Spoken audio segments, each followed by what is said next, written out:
ഒരുപാട് നല്ല കാര്യങ്ങൾ സംസാരിച്ചു, അതിനെക്കുറിച്ച് പോസിറ്റീവ് ചിന്തകളെ കുറിച്ചിട്ട് ഒരുപാട് കാര്യങ്ങൾ ഷെയർ ചെയ്തു, പഠിക്കാൻ പറ്റി. മൂസാജിൻ്റെ അനുഭവങ്ങൾ പറഞ്ഞു, ജീവിതത്തിൽ വിജയിക്കാൻ എന്താണ് നമ്മൾ ചെയ്യേണ്ടത്, പോസിറ്റീവായി ചിന്തിക്കുക, അതിനു വേണ്ടിയിട്ട് എഫേർട്ട് എടുക്കുക എന്നുള്ള കാര്യങ്ങൾ ഒരുപാട് സംസാരിച്ചു. നമ്മളെ എടുത്തു പറയേണ്ടത് നമ്മളെ അംസാജിൻ്റെ ആണ്. ഷിയാബ് പറഞ്ഞതുപോലെ എന്തിനൊരു വിഷയവും ഉണ്ടെങ്കിലും മുമ്പിൽ അതിനുള്ള ഇത് വരുന്നുണ്ട്. ഭയങ്കര ഒരു സംഭവമാണ് അത്. വിഷയത്തിൽ കൂടുതൽ അറിവ് നമുക്ക് ലഭിക്കും. അപ്പോൾ അവൾ പറഞ്ഞു ഇങ്ങനെ പോയാൽ ഒരു മോട്ടിവേഷണൽ സ്പീക്കർ ആവുകയാണ് പറഞ്ഞു.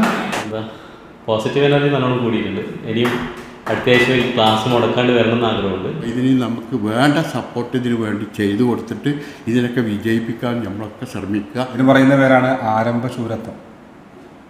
തുടക്കത്തിലുള്ള ആവേശം പലപ്പോഴും പല ആളുകൾക്കും പല വിഷയത്തിലും ഉണ്ടാവാറില്ല. അത് പ്രത്യേകിച്ച് മലയാളികളുടെ ഒരു പ്രശ്നമാണ്.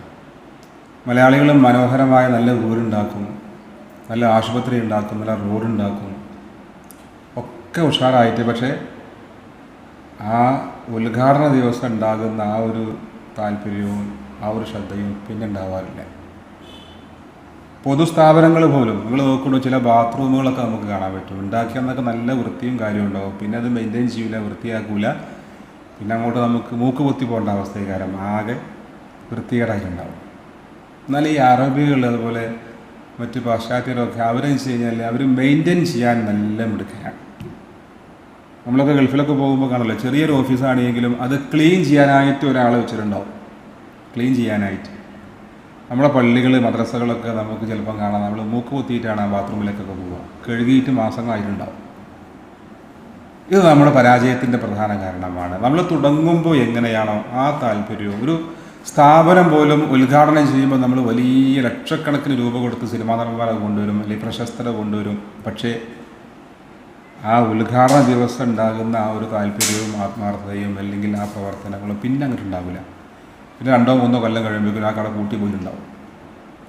അപ്പോൾ നമ്മളിതിങ്ങനെ ഇടയ്ക്കിടയ്ക്ക് എന്ത് ചെയ്യണം, ആ പഴയ പോലെ തന്നെ ഇങ്ങനെ പോകാൻ വേണ്ടിയിട്ട് നമ്മൾ എന്തൊക്കെ ചെയ്യാൻ പറ്റും. അത് എല്ലാ മേഖലയിലും അങ്ങനെ തന്നെയാണ്. ബിസിനസ്സിൻ്റെ കാര്യം അങ്ങനെ തന്നെയാണ്. ബിസിനസ്സിലൊക്കെ നമ്മൾ തുടങ്ങുമ്പോൾ ഒരു ഷോപ്പാണെങ്കിൽ ഒരു കാറ് നമ്മൾ വാങ്ങി അങ്ങനെ ആയിരിക്കും. അത് ദിവസം 2-3 പ്രാവശ്യം നമ്മൾ കഴുകലും വൃത്തിയാക്കലും തുടക്കലും ഒക്കെ ആയിരിക്കും.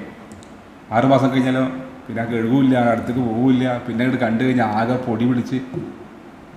പക്ഷേ വിജയികളുടെ ഒരു മൈൻഡ് സെറ്റ് എന്ന് അങ്ങനെയല്ല. അവർ ആ വാങ്ങിയ അന്ന് എങ്ങനെ ആ കാറ് അവർ പരിചരിക്കുന്നോ 10 വർഷം കഴിഞ്ഞാലും അതുപോലെ ഡെയിലി അത് വൃത്തിയാക്കും, ഡെയിലി തുടക്കും, എന്നും അതൊരു പുതിയതുപോലെ ഉണ്ടാവും. അതാണ് വിജയിക്കാൻ ഏറ്റവും പ്രധാനം. പഠിച്ചതൊക്കെ ഓർമ്മ വരുമോ, എഴുതാൻ കഴിയില്ലേ എന്നുള്ളൊക്കെ ഒരു നെഗറ്റീവ് ചിന്ത വരികയാണെങ്കിൽ അതിനെ നേരെ പോസിറ്റീവ് ആക്കി ഞാൻ പഠിച്ച ഭാഗത്ത് നിന്നാണ് വരിക,